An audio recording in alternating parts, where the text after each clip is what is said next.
CFA level 1 candidates, are you wondering how many questions should you practice? How many hours should you study? And how difficult are the actual exam questions?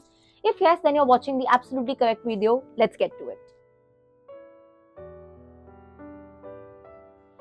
Hi guys and welcome back to my channel. My name is Tanishka and I hope you all are doing good. Today I'm gonna answer the 3 most asked questions in my comment section, in my DMs, in my LinkedIn messages, and that is number 1, how many questions should we practice in order to clear CFA level 1?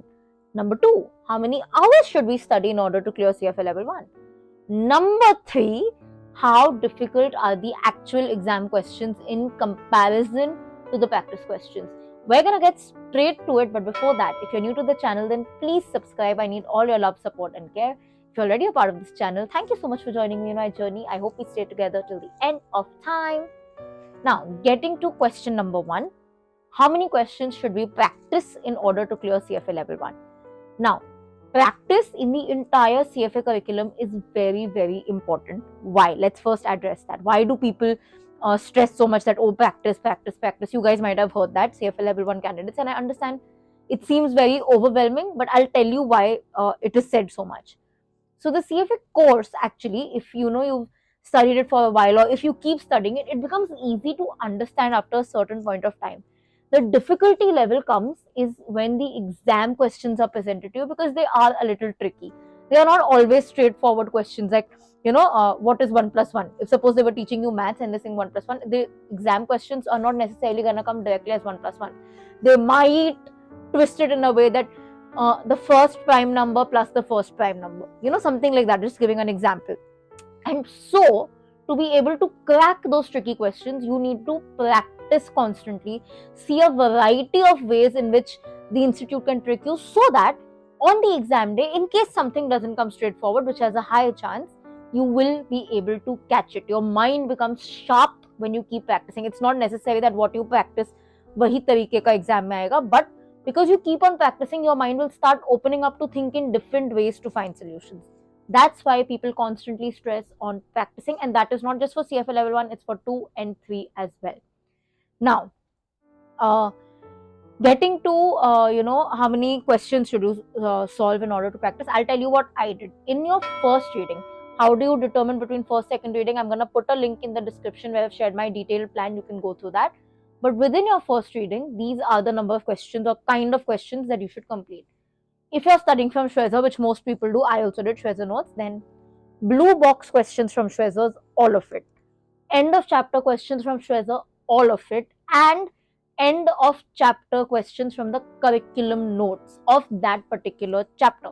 So for example, if you are reading derivatives, the first reading of derivatives, while doing the first reading of derivatives, solve the blue box Shweza questions.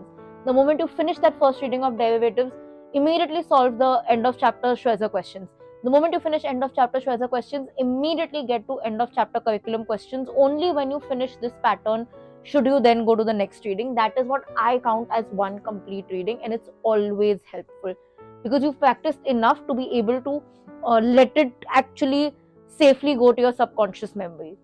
When people say that humne itna padha but hame yaad nahi hoga, that's when this subconscious memory will help you kick in, which will happen when you've practiced these many questions minimum. And honestly, it's not a lot.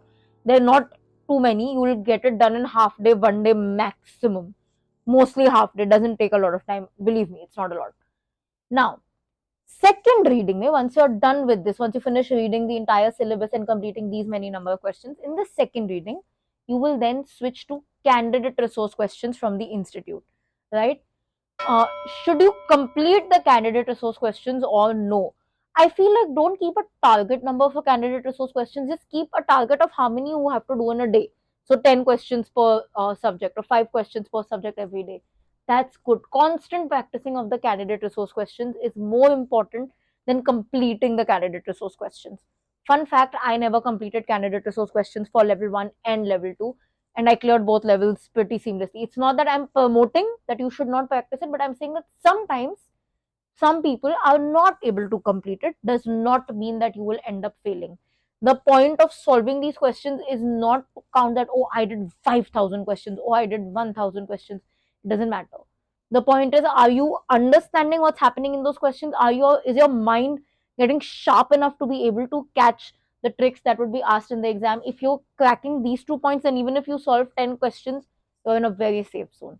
Understand the purpose of things. Don't just go to things and do it blindly, because that's just a waste of time. You can solve 10,000 questions and still not pass if you're not actually understanding or taking away what should be taken away from practicing those questions. So always keep that in mind. Number two, how many hours should we study in order to pass CFA level 1 or level 2 or level 3 for that matter? People, there's a notion, I think it's, I don't remember from where this has stemmed, but they say roughly to pass the exam, you'll need around 3,000 hours of study time.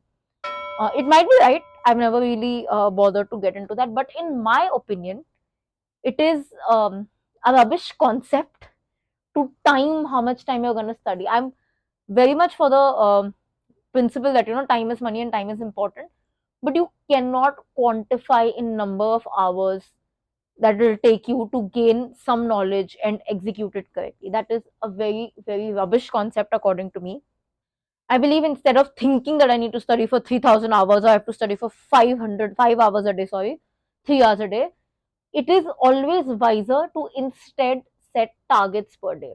For example, today I will do minimum 10 practice questions of ethics. Along with that, I will finish the first reading of derivatives with the blue box questions and the end of chapter curriculum questions and end of chapter Schwezer questions. Now, whether that takes you 2 hours or that takes you 10 hours, then that becomes your problem, how to jailify it or how to deal with it. You should set targets and aim to meet at least 95% of that target each day, 90 to 95%, 100% brilliant, but at least aim to touch 90-95% of that target. If you just said that I will sit to study 5 hours, but what if you don't complete all of that in 5 hours? Then what? You stop your timer and walk away? Or if you say, I will sit to study 5 hours, but you completed the derivatives reading one, which might be a heavy reading, in say 2 hours. Okay. You completed ethics, practice questions, all the practice questions that you decided, and 4 hours okay. Now you still have 1 hour. And do you want to start a new chapter, or do you want to maybe relax? Do you think you have it in your mind? It doesn't make sense. It makes more sense to set a target that, okay, this is what I'm going to do today, this is what I'm going to do tomorrow, and stick to it rather than counting hours. It makes no sense. There are some people who can finish, who are very fast in studying. There are some people who are very slow. So putting a certain set amount of hours, that I studied for 3,000 hours and I passed, I studied for 5,000 hours and I passed, is complete rubbish in my opinion. Answering question number 3, which is the most asked question actually. How difficult are the exam questions? Are they exactly same like the candidate resource questions? Will they be a cut copy paste of the mock questions? What is it? Now, I will tell you what I have observed, because honestly, there is no concrete answer to this, in the sense that I cannot tell you that the exam questions will be very hard or very easy. Like I already told you one thing, there are certain tricky portions in the exam, there are certain easy portions in the exam. Every exam is different. There are people who gave an August attempt and maybe had a super easy paper, and there are people in a November attempt who had a very difficult paper. There could be a situation where the May attempt had a very similar pattern as compared to the mock, and the August pattern was completely different to the mock. So every exam is different. First, get that in your mind. Okay, every exam is different. First, get that in your mind. To address how difficult are the questions, I would say keep in mind candidate resource and mocks. That is the level, I would say.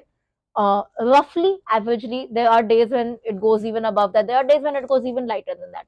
But roughly, the exam is averagely as tough as the candidate resource plus mocks ka combination, institute mocks ka combination. So yes, these are all the 3 questions that I have answered. I think these are the most asked questions. In case I'm missing out on something, please feel free to let me know in the comment section, and I promise I will answer that very, very soon. Also, let me know your thoughts on this particular video. Do you want me to make more such content? By the way, what I just said is also very, very applicable to CFA level 2 and level 3, so you guys can check it out as well. And yeah, that's the end of this video. If you like this video, don't forget to like, comment, share, subscribe. I'll see you guys very, very soon. Until then, keep sparkling and definitely keep learning.